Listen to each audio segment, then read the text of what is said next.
Malam itu, Gorontalo tidak sepenuhnya gelap. Di balik sunyi yang tampak tenang, ada janji yang berdesir dari mulut ke mulut.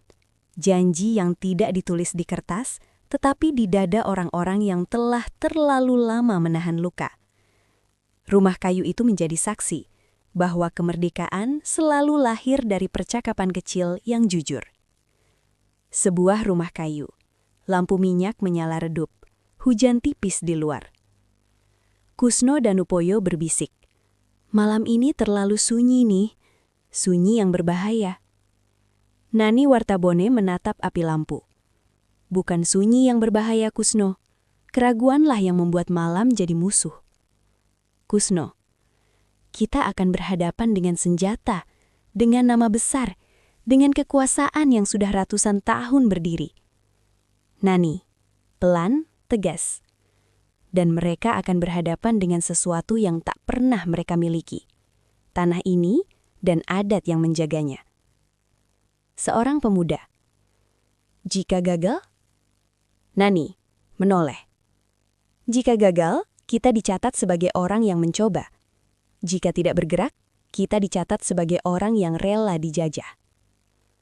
Menjelang subuh, sejarah berjalan tanpa suara. Langkah-langkah itu tidak disertai pekik perang, sebab Gorontalo tidak mengenal keberanian yang buta. Yang bergerak adalah kesadaran bahwa kekuasaan yang tidak berakar pada keadilan akan tumbang oleh ketenangan. Tangsi polisi. Pasukan Gorontalo mengepung. WC Romer, dingin. Kalian tahu, ini pengkhianatan terhadap pemerintah Hindia Belanda. Nani Wartabone melangkah maju. Tidak, Tuan Romer, ini pemulangan kekuasaan kepada pemiliknya. Romer, dengan apa kalian menantang negara? Nani, dengan kesadaran. Negara yang berdiri di atas ketidakadilan sudah runtuh bahkan sebelum ditembak. Romer, diam sejenak. Apa yang kau inginkan? Nani, penyerahan tanpa darah. Tanah ini tak suka dikotori dendam. Romer menurunkan senjata. Di rumah-rumah pejabat kolonial, pagi datang sebagai tamu yang tidak diundang. Wibawa yang selama ini dibangun oleh jabatan dan senjata runtuh ketika berhadapan dengan rakyat yang tidak lagi takut. Disinilah kekuasaan diuji. Apakah ia lahir dari adab atau hanya dari ancaman? Di kediaman kontrolir dan Kona. Dan Kona marah. Ini tidak sah. Kalian tak punya wewenang. Kusno Danupoyo. Wewenang kami lahir dari penderitaan rakyat. Dan Kona menunjuk pistol. Dan ini, Nani menyita pistol dengan tenang. Ini hanya besi. Kau terlalu lama mengira besi bisa menggantikan keadilan. Dan Kona terdiam. Kau tahu apa akibatnya?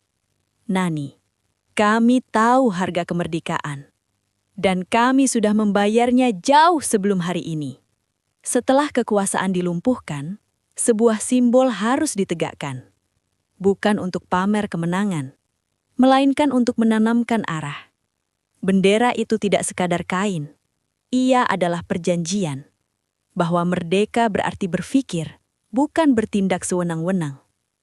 Di kantor pos OEH Buluwati, datang membawa bendera merah putih bertuliskan Indonesia berparlemen. Buluwati terengah. Nani, ini saatnya. Nani memandang bendera. Tulisan ini bukan sekadar harapan. Buluwati, ia janji nih bahwa merdeka tidak berarti sewenang-wenang. Nani mengangguk. Pancanglah. Biarlah dunia tahu. Gorontalo merdeka dengan akal dan adab. Bendera dipancang. Angin mengibarkannya. Di alun-alun, rakyat berkumpul bukan sebagai penonton, melainkan sebagai pemilik sejarah. Tidak ada singgasana, tidak ada mimbar tinggi. Hanya seorang anak negeri yang berbicara atas nama hati bersama. Nani Wartabone berdiri di hadapan rakyat. Pada hari ini, 23 Januari 1942, kita bangsa Indonesia yang berada di sini telah bebas lepas dari penjajahan bangsa manapun juga. Rakyat, serempak, merdeka. Nani, lanjut lebih dalam.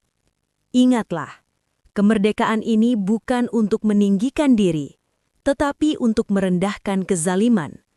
Bukan untuk memutus adat, tetapi untuk menghidupkannya kembali. Ketika sorak reda dan rakyat kembali ke rumah masing-masing, sejarah tidak berhenti. Ia berubah rupa menjadi tanggung jawab. Dan para pejuang tahu, ujian sesungguhnya baru saja dimulai. Kusno Danupoyo. Perjuangan kita baru dimulai. Nani. Benar, hari ini kita merdeka dari penjajah.